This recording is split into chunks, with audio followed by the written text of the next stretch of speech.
Ang sabi ng Biblia, ingatan natin ang ating sarili, mga manggagawa, at ang buong kawan na sa kanila'y ginawa kayo ng Espiritu Santo ng mga obispo upang pakanin ninyo ang iglesia ng Diyos. Tayo'y tagapagpakain. Ang ipapakain hindi atin. Ang Diyos ang naghanda ng pagkain. Masama po yung mangangaral na ang ipinakakain yung kanyang sarili. Basahin natin sa isang talata ng aklat ni Judas, sa 12, kapatid ni Luz. Ang mga ito'y pawang mga batong natatago sa inyong piging ng pag-iibigan, kung sila'y nakikipagpiging sa inyo. Mga pastor na walang takot, na pinasasabsab ang kanilang sarili. Mga alapaap na walang tubig, na tinatangay ng mga hangin. Mga punong kahoy sa taginaw na walang bunga, na makalawang namatay, na binunot pati ugat. Kaya ang tawag dyan, mga pastor na walang takot, pinasasabsab ang kanilang sarili. Meron silang sariling pagkain na ipinakakain sa mga kapatid. Mali po yun. Dapat ang pagkain nanggaling sa Diyos. At pagka nanggaling sa Diyos, yung nasa Biblia na salitang walang daya, gaya ng sanggol na umiinom ng gatas na walang daya, walang banto. Sabi ni San Pedro sa 2:2 ng unang Pedro. Gaya ng mga sanggol na bagong panganak, ay nasain ninyo ang gatas na walang daya, na ukol sa Espiritu, upang sa pamamagitan ito'y magsilago kayo sa ikaliligtas.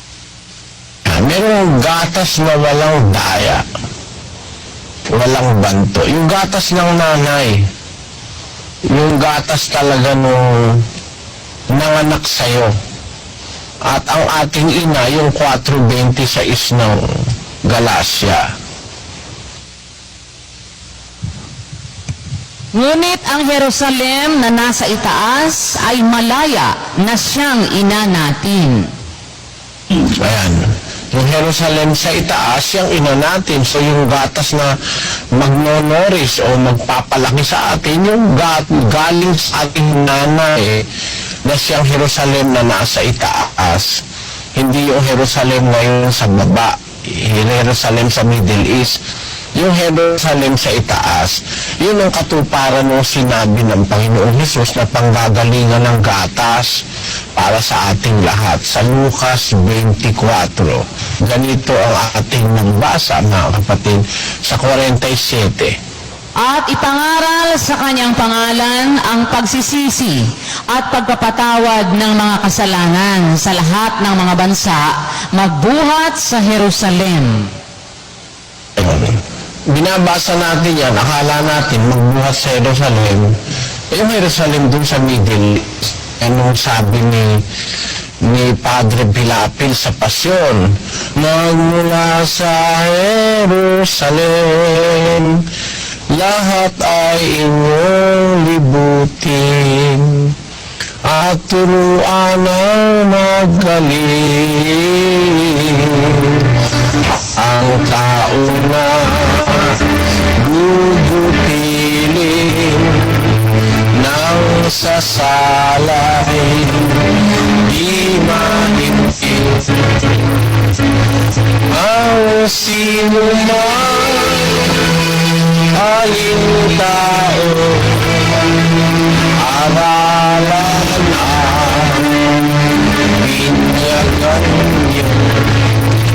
Ang tumanda ng bautismo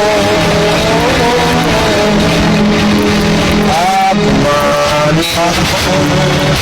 lang to aking magiging katoto. Ayan, yun ang paniwala ni Pilapil na magmumula sa Jerusalem yung ipangangaral. Hindi po totoo na galing yan sa Jerusalem sa Middle East. Yung tinutukoy ni Kristong magbuhat sa Jerusalem, ipangaral sa kanyang pangalan ng pagsisisi at pagpapatawad ng mga kasalanan sa lahat ng mga bansa. Ang katuparan nito dito sa ating panahon, ang pangangaral ay aabot sa lahat ng mga bansa sa isang age, ahion sa Bibliang Griego. Sa isang particular age, mangangaral ang kaharian ng Diyos sa lahat ng bansa. Magmumula ang pangangaral sa Jerusalem. Yung aral, yun ang larawan ng gatas na ating sinususo mula sa ating ina na makalangit na ina, ang Jerusalem sa itaas. Yan ang dapat nyo maintindihan, mga kapatid. Bagay, isang topic na yun eh. Kung inyo lang marirealize, isang topic ng separation na ang ating subsistence comes from Jerusalem above, which is our mother in the spirit. Ang ating ina ay ang Jerusalem na nasa itaas. Jerusalem, which is above, is free, which is the mother of us all. Why free?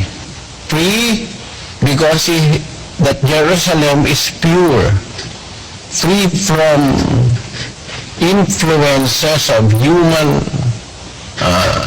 power. Nasa itaas yun eh. Walang makakasakop doon maliban sa pangyarihan ng Diyos.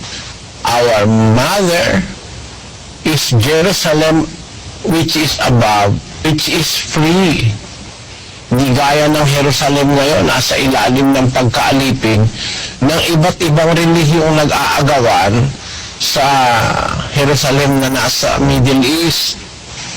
Nasa pagkaalipin ngayon yan. Pero yung Jerusalem sa itaas, malaya yun. Kaya ang gatas na isinusupply nun ay wala ring polusyon.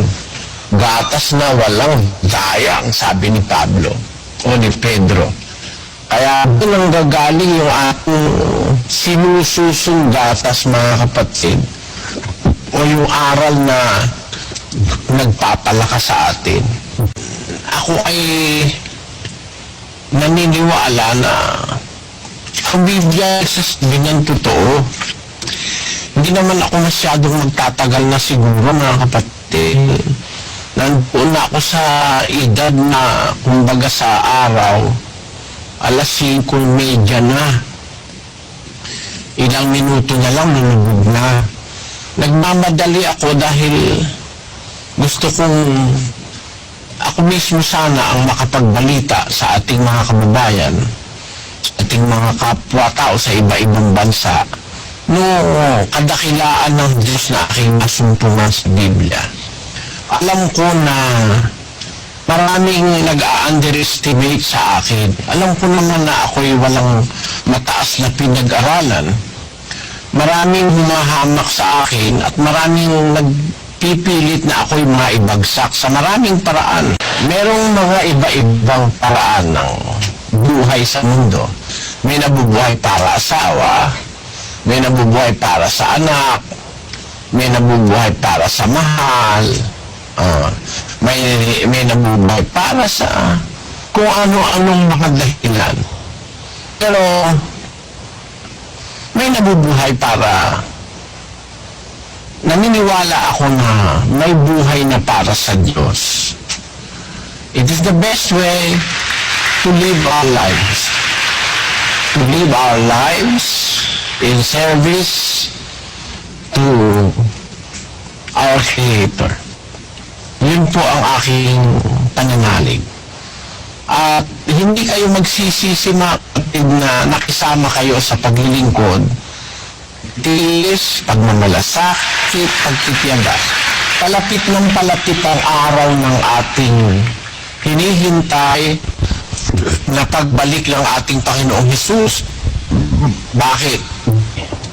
I tell you before it comes. Sinasabi ko bago pa nangyari. Upang pagka nangyari, kayo magsisampalataya na ako nga.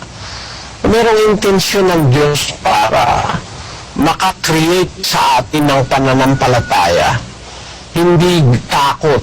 Kung halimbawa nakikita natin nagaganap yung salita ng Diyos, hindi tayo dapat matakot, mga kapatid. Yun ay dapat sumampalataya tayong lalo na ang totoo ang sinasabi ng Diyos. Kahit ano pa sabihin ng iba, kahit ano pang paninira ang sabihin nila, meron tayong pinaniniwala ang higit sa kahit kanino. Ang Diyos na nagsabi ng katotohanan na ating mararatnan sa mundo bago pa tayo pinanganak, sinabi na yan, para tayo magtiwala na meron talagang Diyos na dapat nating pagpasakupan, mga kapatid, at kilalanin sa buhay. Hindi kayo magsisisi. This is the best investment that you have done in your life. I tell you, not ever doubt the truthfulness of God's declarations in the Bible, and you will not repent in the end. You will not cry. You will not be sorrowful. You will jump with joy, according to the Lord Jesus Christ in the book of Luke chapter 6. You will jump with joy in heaven. Great is your reward in heaven. Rejoice in that day and keep leap and leap for joy. Leap for joy. Jump for joy. For behold, your reward is great in heaven. Luke 6:23. Meaning, you will not regret that you have joined the Church of God International. After all, scientifically and biblically speaking, you have the choice of which church to join. And joining the Church of God can be the wisest choice you have in life. Because we have laid before you all the foundations of the faith of this group. And there is none other group with such foundation that cannot be moved by every force of the devil. As the Israelites have said during the time of Moses in the book of Deuteronomy, mayroong sinabi doon na walang gaya ninyo. Let us read. Sis Luz, pakibasa mo 4 ng Deuteronomy, versikulo 6. Ito po, Deuteronomy. Ingatan nga ninyo at inyong isagawa, sapagkat ito ang inyong karunungan at ang inyong kaalaman sa paningin ng mga tao, na makakarinig ng mga palatuntunang ito at magsasabi, tunay na ang dakilang bansang ito ay isang pantas at maalam na bayan. Sapagkat 7. anong dakilang bansa nga ang may Diyos na napakalapit sa kanila, na gaya ng Panginoon nating Diyos, kailanman tayo'y tumawag sa Kanya. Anong dakilang bansa nga ang mayroong Diyos na napakalapit sa kanila? Meron pa isa. Anong dakilang bansa nga ang gaya ng, anong dakilang karunungan, sabi niya? At anong bansa, 4:7. At anong dakilang bansa nga ang may mga palatuntunan at mga kahatulang napakatuwid, na gaya ng buong kautosang ito na aking inilalagda sa harap ninyo sa araw na ito. Anong dakilang bansa ang may mga palatuntunan at kahatulang napakatuwid, gaya ng buong kautosang ito?